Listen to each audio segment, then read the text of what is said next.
Android, bonsoir. Alors cette fois-ci, nous vous proposons donc une vidéo sur le Motorola XT720. Donc il y a un nouveau mobile haut de gamme du constructeur américain.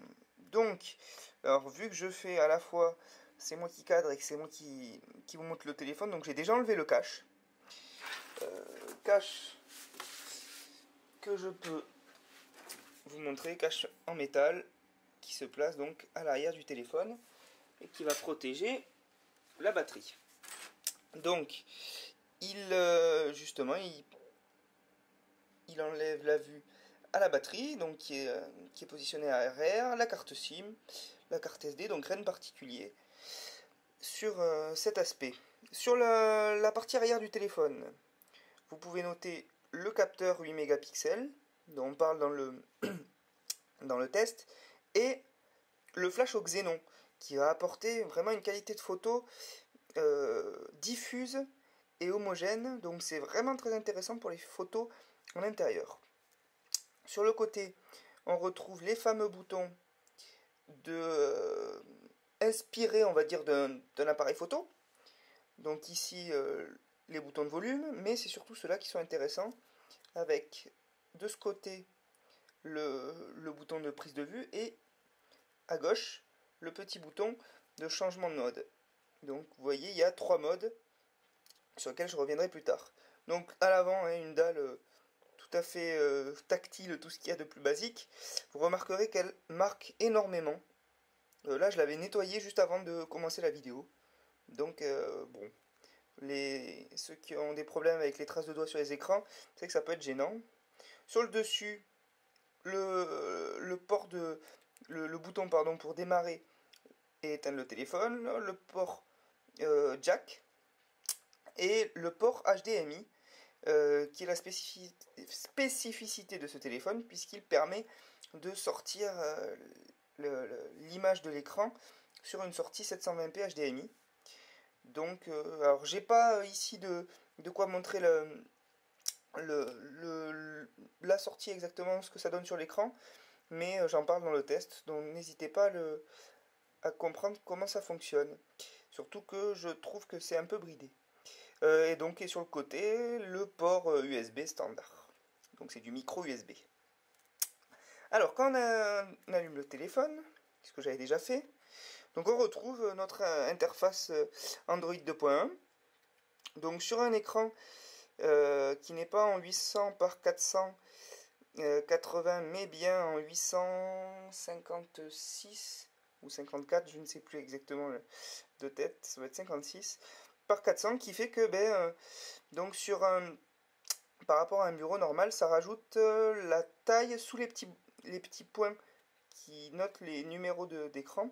Alors c'est un peu gênant, là la home est fait pour, mais c'est un peu gênant parce que sur les autres homes, et ici aussi d'ailleurs, pardon, il y a une barre qui apparaît en haut, qui fait que certains widgets qui sont faits pour être collés en haut du téléphone vont être assez moches.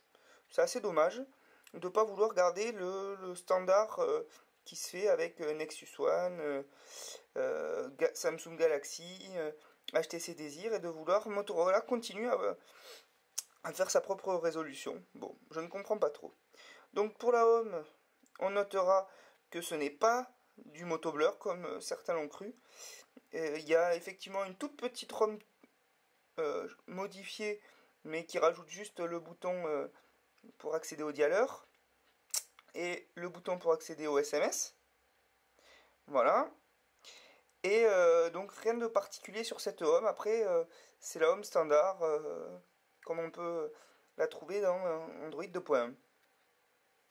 Alors vous noterez donc le petit widget pour accéder à l'application radio, qui permet de naviguer entre... Alors là, il faudrait que je démarre la radio. Alors ça va faire un son très sale pendant que ça va chercher, mais... Donc vous voyez qu'on peut le démarrer sans le casque. C'est inutile, là je suis en plein Paris et pourtant je ne vais rien capter, normalement, sauf erreur.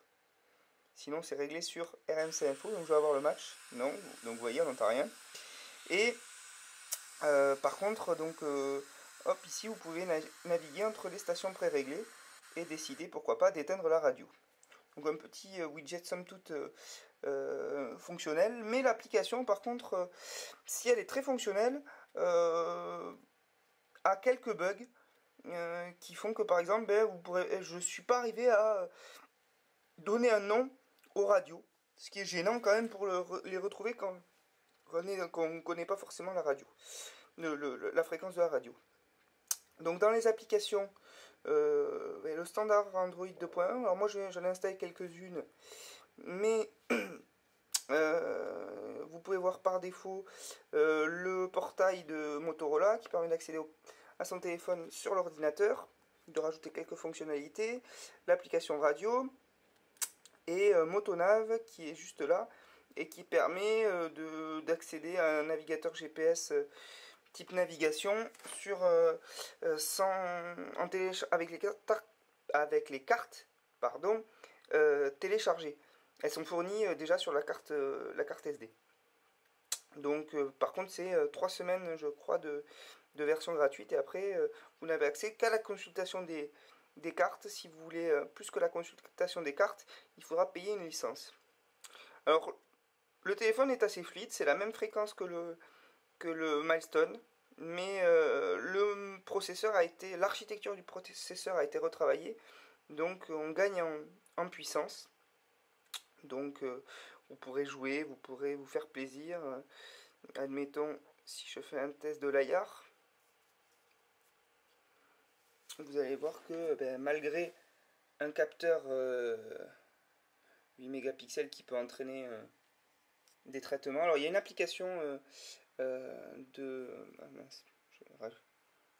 rajoutons des calques. Donc par exemple j'ai testé une application de réalité augmentée mais sur reconnaissance de formes, donc depuis des formes imprimées sur une image. Là le capteur de 8 mégapixels est lourd à traiter. Bon, je n'ai pas le Wi-Fi. Ça, c'était le fail de la démonstration. Il y en a toujours un. Voilà. Je vais me reconnecter à mon Wi-Fi s'il le veut bien. Bon, il ne le voit pas. Ça, c'est les avantages de Paris. Il y a tellement de Wi-Fi que ça, il l'a trouvé. Il y a tellement de Wi-Fi qu'il ne... mes téléphones ont du mal à retrouver le mien qui est le plus proche pourtant. Pour la musique, alors vous allez voir l'enceinte à l'arrière est de très bonne qualité. Donc on laisse Spotify se connecter. Hop. Si on va chercher une chanson, avec quelques basses.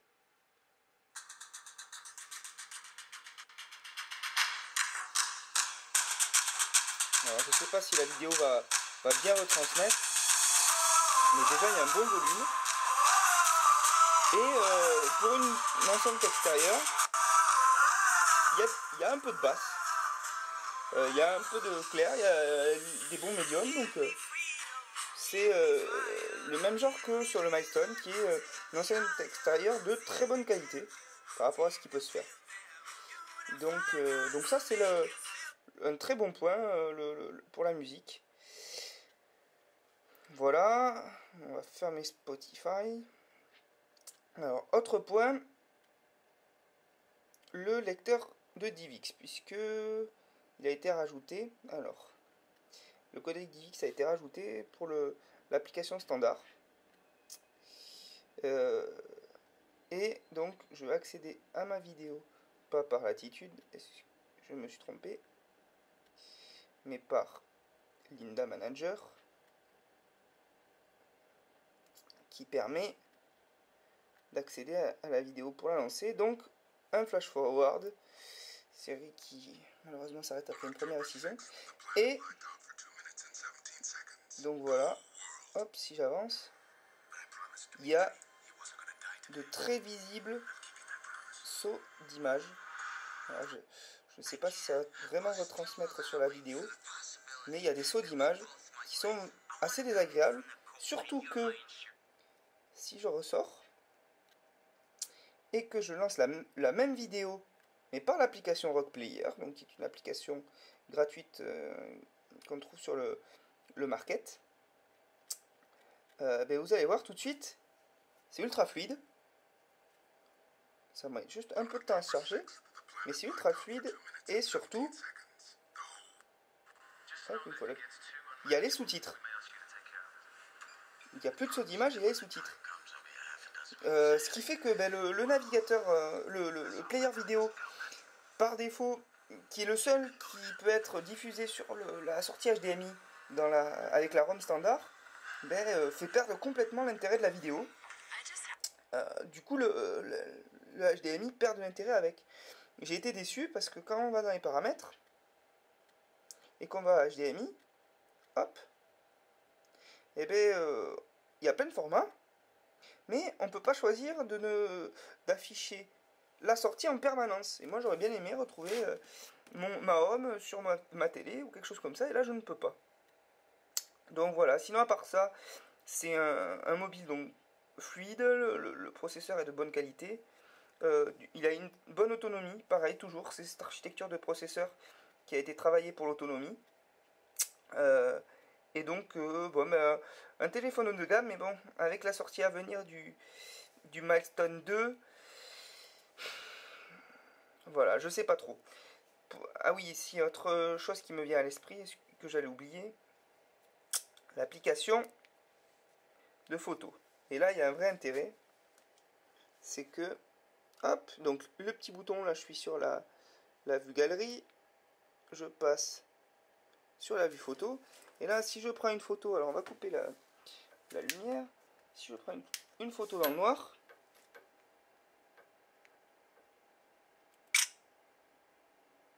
voilà, on remarquera,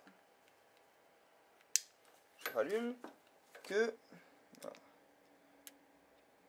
vous allez voir, le flash éclaire l'image de façon très diffuse et homogène, comme je disais précédemment. Et ça fait, voilà, une photo dans le noir de surprenante qualité. Par contre, alors ça c'était dans un premier test. Si on zoome un peu, malheureusement, alors ça c'est toujours le problème de vouloir zoomer avec un seul doigt. Bon, je n'y arriverai pas. Mais on voit du grain. Voilà. Mais c'est pas fait pour. Il y a du grain sur l'image. Dès qu'on zoome, le capteur, les 8 mégapixels, c'est fait pour faire joli. On a du bon 5 mégapixels. Au final, mieux vaut la mettre en 5 mégapixels. Ça suffit largement. Voilà. Et je tiens à faire remarquer quand même que sur les vidéos, le 720p, ici aussi, est saccadé. Mais réellement saccadé. Alors, résolution vidéo. J'avais enlevé du 720p justement pour qu'il ne soit pas en vidéo. Mais le téléphone est donc certifié 720p, même pour la vidéo. Et donc si je me mets à filmer, hop, bon, j'ai coupé tout de suite, deuxième essai. Bon, mais enfin bon, la vidéo rame, le 720p c'est horrible, alors c'est dommage, mais au final les vidéos en 480p sont quand même de très bonne qualité. Voilà pour le Motorola XC720, un mobile de qualité malgré tout, mais qui a des défauts qui font que malheureusement c'est un téléphone qu'il faut choisir après l'avoir un peu manipulé. Et les 3 opérateurs principaux ne le vendent pas. Donc il faudra aller dans des magasins spécialisés pour l'acheter ou sur internet. Et je conseille avant de l'acheter quand même de bien vérifier qu'il correspond à vos attentes. Parce qu'après il est assez léger par rapport à sa taille. Moi je le trouve manipulable. Mais voilà, il faut vraiment l'avoir pris en main pour se rendre compte s'il convient à l'utilisation. Allez, merci d'avoir suivi ce test et à très bientôt sur frandroid.com.